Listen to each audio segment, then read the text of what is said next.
Morning class, happy Monday, hope everyone had a good weekend. If you could refer to your Albion Online textbooks of section 3, page number 69, we'll be going over some builds today, so I hope you're nice and rested. But with that out of the way, let's get into it. So this is how the series is going to work. We're going to be taking a look at the more underrepresented equipment or weapons in Albion Online. Now this may be due to them being nerfed, or unpopular, or maybe they just straight up suck.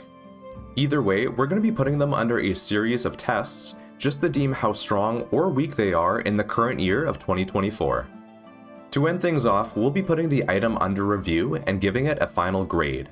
Now this grade will help determine if you might want to try out this item or weapon in one of your builds, or maybe if it's not worth your time at all. To help us better understand this, we'll be rating the items or weapons under these 4 categories: item potential, content value, current cost, and satisfactory. So if you know of any equipment or weapons that you think are underrepresented and you want to see it covered in the next video, let me know in the comments below. Or you can also join us in the Great Axe Club community Discord, which will also be linked down below. Professor Border, sir, will we be going over meta builds today? I've been really trying to get my infamy score up and corrupt the dungeons because I keep losing the bows and whatnot, and I'm looking for the best build in the game. And I think the only way to do that is to play meta builds and not enjoy myself anymore, sir. If you think that's a possibility that we might cover that today. Ow. But without further ado, I hope you enjoy the video. Sup guys, Border here, and welcome back to episode 2 of Project Discovery Builds. If the title or thumbnail of this video piqued your interest, then you already know we're going to be going over the underrated yet explosive Jacket of Tenacity. But if you've seen the intro to this video or you've seen episode 1 of the series, then you already know what this is all about. So with that out of the way, I'm just going to invite you guys to this video's giveaway before we get into it. I'll be giving away 7 days of premium to one lucky winner.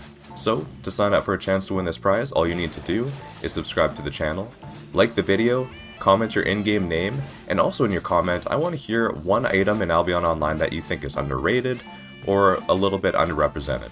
But without further ado, let's get into our first category, which is item potential. For those who don't know, the Jacket of Tenacity's unique ability, Dynamic Defense, adjusts your fighting style based on the weapon that the target is using. For example, if you use this ability in PvE, your defense versus mobs takes a huge jump by 25%, and your damage versus mobs is also increased by 33%. On the other hand, if you were in a PvP scenario and the enemy target is indeed wielding a magic weapon, you would then increase your magical resistances and magical damage done by 25%. Similar, if the target enemy was wielding a physical weapon, this would then increase your armor and your physical damage by 25% as well. What I actually failed to remember is that the Dynamic Defense ability can actually be casted on an ally, even the ally being yourself. So, if you were wielding a magical weapon and wanted to increase your magical damage done, simply cast it on yourself. Same thing could be said about wielding a physical weapon. Simply cast it on yourself and increase your physical damage done by 25%. So, to put this increased damage in perspective, let's run a couple tests. In this case, against training dummies, which will count as mobs. To first test a physical weapon, we'll be using a commonly known ganking axe, and that is the Bear Paws. Using nothing but our E here, the damage total will come out to 493. Now let's test our E ability with Dynamic Defense active. As you can see the damage start to climb, it comes to a grand total of 604 damage, which is an increase of damage by a little over 100 while Dynamic Defense is active. So to test out the magical damage, we're going to be using the Blazing Staff and the Fire Tornado. So this first test is just the E alone, nothing else, and the total damage comes out to 1,360. Now let's test out the Blazing Staff's Fire Tornado with the Dynamic Defense ability. As you can see here, the damage takes a huge jump all the way to 1,676 damage, which is over 300 more damage with the Jacket active. Now, it's important to note that Dynamic Defense does work with damage modifiers, so for that reason, this test is the same as before, but with our boots, Defenseless Rush from Royal Sandals increasing our damage even more, coming out for a grand total of 1,834 damage. Nice. Now, let's switch gears and talk about the defensive side of Dynamic Defense. So when it comes to mobs in PvE, I like to think of it as having an extra resistance potion, but only on a 20-second cooldown, which is pretty good. I think it allows you to take a lot more punishment when it comes to mobs in dungeons or any PvE environment. and you can use it multiple times in a fight potentially. If it's a boss fight, for 20 seconds once, 40 seconds twice, or even if it's a big boss with a lot of health, you can even use this ability 3 times, which is pretty high value. Now, when it comes to PvP, increasing your magic resistance and armor with dynamic defense can be pretty useful, as you can negate a lot of damage. The thing is, if you're being attacked by more than one target, say one dealing magical damage and the other dealing physical damage, you can only choose to negate one of these damage types, leaving you susceptible to the other.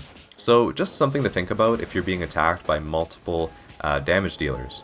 So to summarize the overall item potential of the Jacket of Tenacity, I like how flexible it is when it comes to damage dealing. I like how you can use it as a physical weapon or a magical weapon, and also 20-second cooldown. I think that's got to be one of the shortest cooldowns when it comes to armor pieces in Albion Online, which is really cool.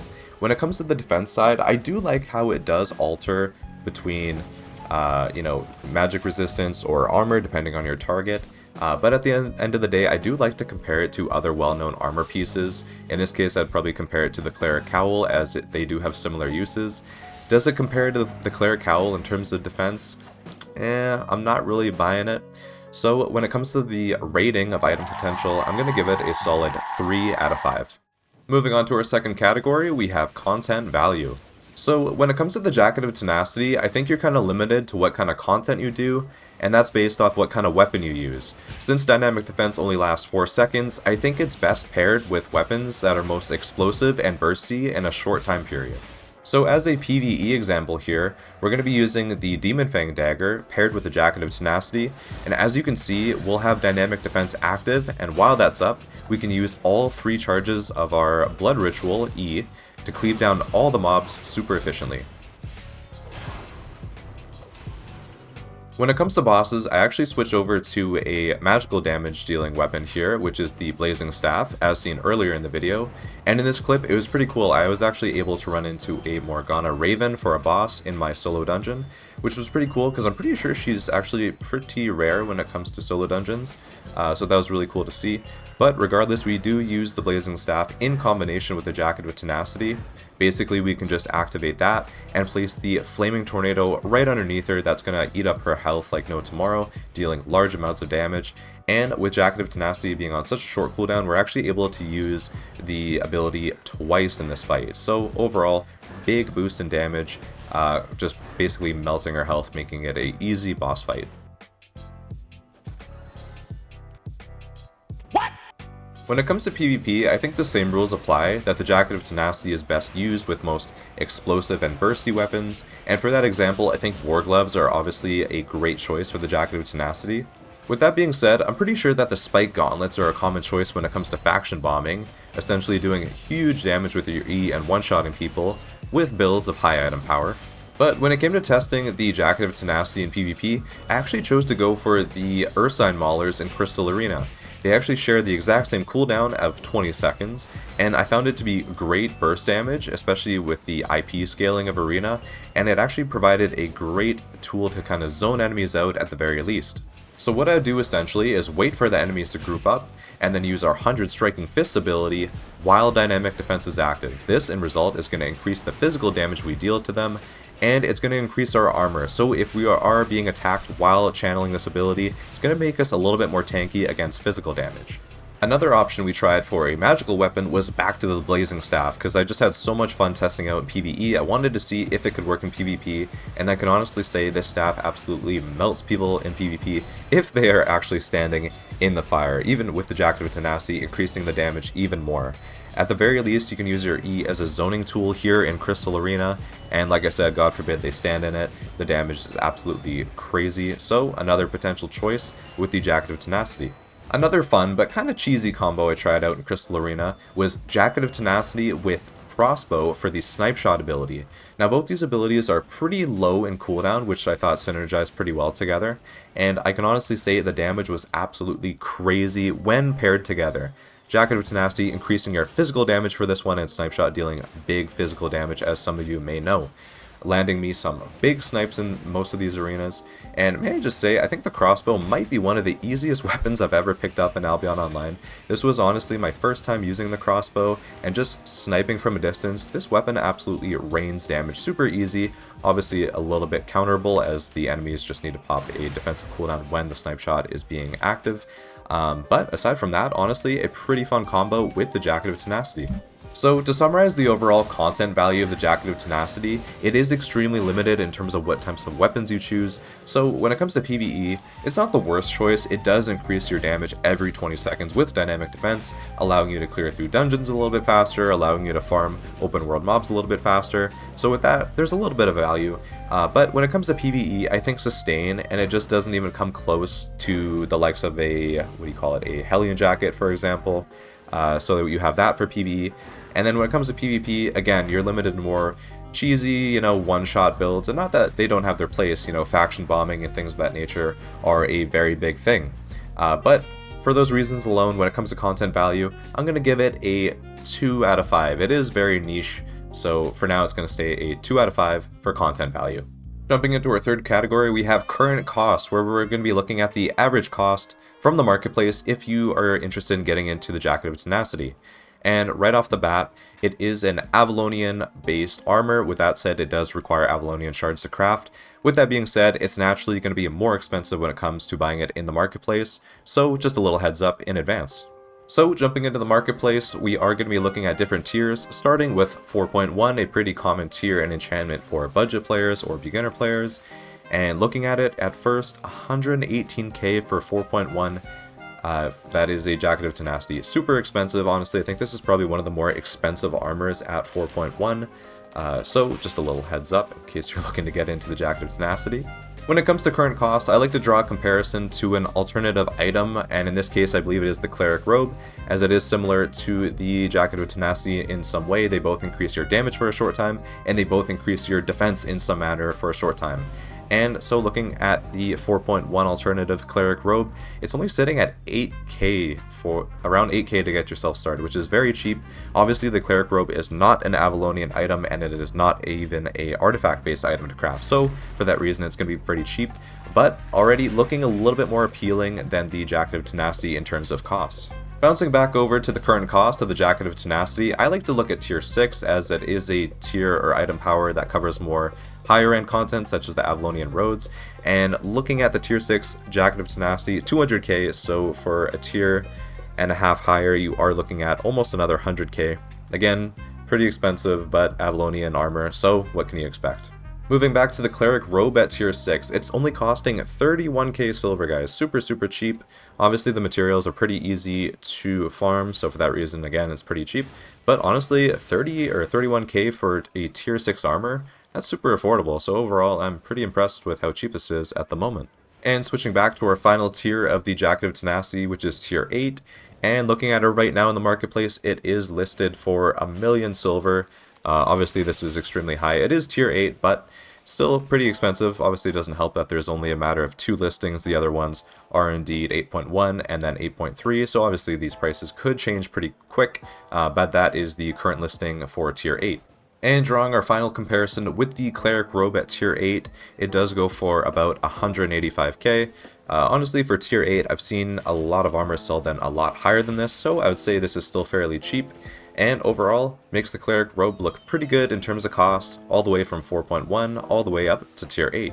So to summarize the current cost of the Jacket of Tenacity, there's not much of a saving grace. No matter what tier you're going to purchase it at, you're going to be looking to be spending quite a bit of silver. Obviously, as we mentioned before, it is an Avalonian based item, so with that being said, it was always bound to be a little bit more expensive, but regardless, this is going to, even at 4.1, this is going to turn a lot of players away, and again, this isn't going to be an item that you're going to be wanting to lose, in a lethal zone. So for that reason, when it comes to the rating, I gotta say, I gotta give it a 1 out of 5. And moving on to our fourth and final category, Satisfactory. Is it satisfying? Is the item fun to play? Overall, the Jacket of Tenacity, I do like how you can use it for multiple uses. You can use it as a physical damage dealer or a magical damage dealer. I do like how it also increases your defense based on what you're fighting or what your ally is in terms of your target. Overall, I know, like I said before, I'm going to say it again, it is very limiting based on what weapons you can play, just more of that very bursty style, as the ability of dynamic defense only does last for 4 seconds. So, with that said, it has its uses, satisfying to play. At the end of the day, sometimes I do feel like it is just another damage modifier. It's not as engaging or fun as I would like it to be. So for that reason, I think I'm going to give it a solid 3 out of 5. So now the only thing left to do is reveal the final grade of the Jacket of Tenacity, which is F. When it comes to making improvements with the Jacket of Tenacity, I don't think there's an easy fix, because as I said before, it does have its place in that super bursty damage style for, you know, faction bombing and landing that big one-shot clap damage. So I don't think you can simply just buff the item without breaking it in another area. So with that being said, I do kind of like the style of the Spike Gauntlets, for example, with increasing the damage you deal based on the armor type.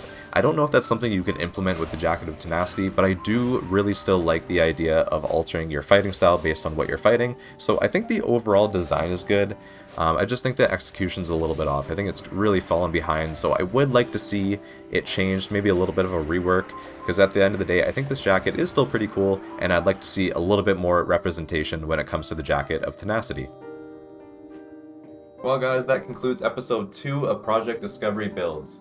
Let me know in the comments what you think with the Jacket of Tenacity. Was I too harsh? Was I spot on? Do you have a different opinion? Either way, let me know in the comments below, and also let me know if you have an underrepresented or underrated item you think needs a little bit more shine, and maybe I'll do that in episode 3.